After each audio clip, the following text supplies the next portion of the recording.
Welcome back to A2A Trading Cards. Today we're going to do a comparison, figure out the differentials between the Forgotten Realms set booster and the Forgotten Realms draft boosters for Magic the Gathering's Dungeons and Dragons series.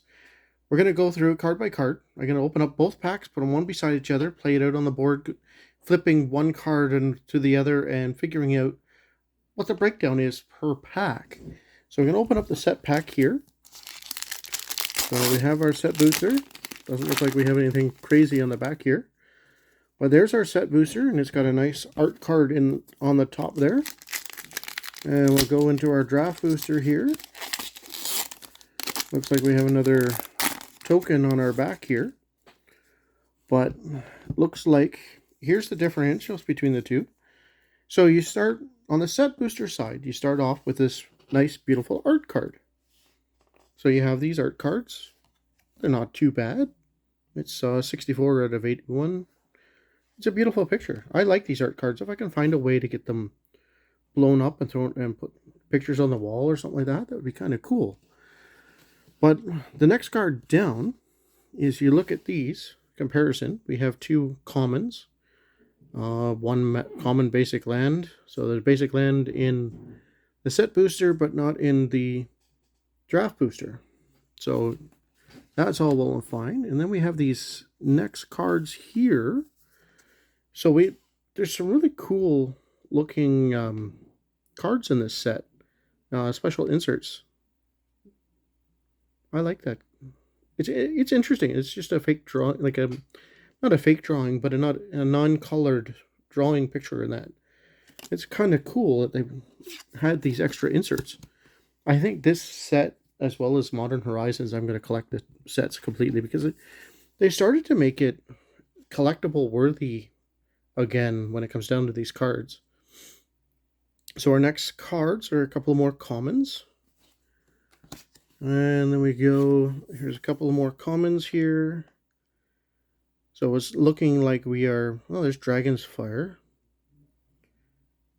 I don't know, did Dragonfire, is that a reprint from another set? I can't remember. Then we've got these comparisons here.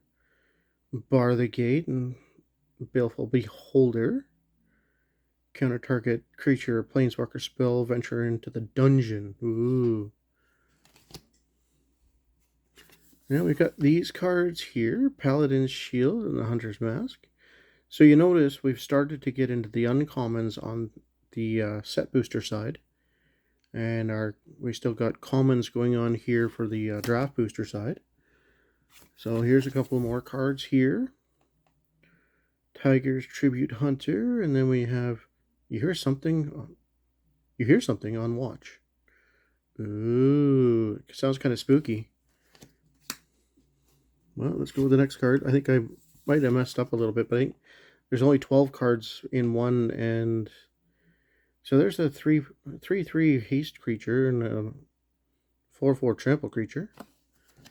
So I think there's only 12 cards in one pack, and so we're going to get into the others a little bit farther, faster. But you notice we're back to common again. It's not a foil, but it's a common card. Instead of going directly into rares or whatever, we have some more commons on this side. So we have more commons on our set booster side, according to this one. Neverwinter Dryad. Okay, I remember Neverwinter Nights was a good game and that sort of thing.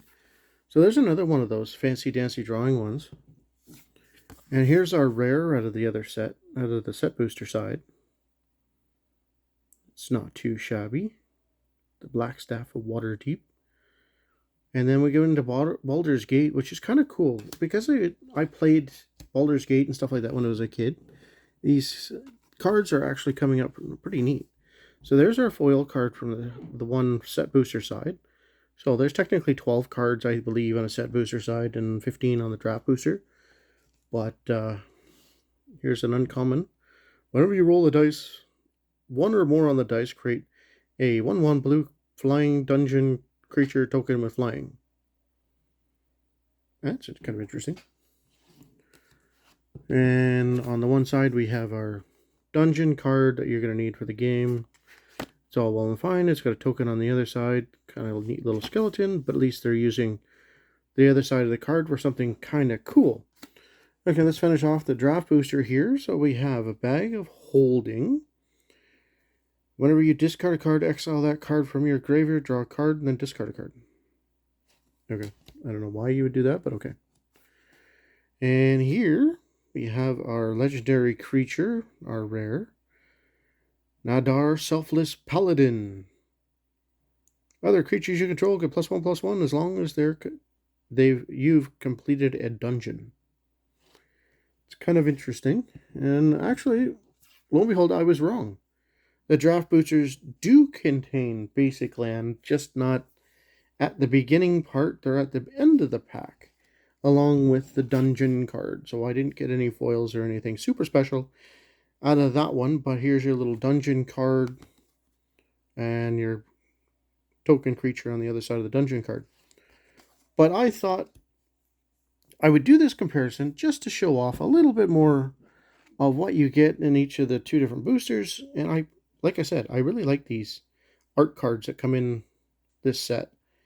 I can't complain about what I got in the set and that sort of thing. It was actually pretty neat cards. I'm going to love opening up more of this Forgotten Realms series. These are the first two I've actually opened.